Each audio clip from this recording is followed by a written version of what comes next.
Bonjour, écoutez, ce matin c'était la présentation de notre observatoire 2020 des entreprises, au cours duquel nous avons traditionnellement évoqué le taux sans risque, la prime de risque, ainsi que la prime de taille.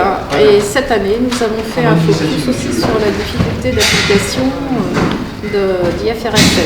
Pour ce qui est du taux sans risque, on a dévoilé le taux de cette année, 0,04, et une prime de risque à 8,06.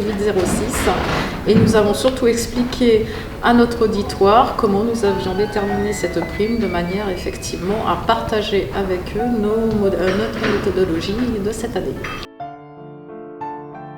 J'ai fait une petite présentation sur le bêta qui représente le risque d'un titre par rapport à son marché, sachant qu'on a présenté comme chaque année en fait les multiples sectoriels pour permettre aux évaluateurs d'appréhender en fait au mieux cette composante du taux d'actualisation. Le calcul de la prime de risque est une équation logarithmique qui peut être retrouvée dans la publication et sur la base duquel il est possible de calculer des multiples en fonction de la taille et du secteur.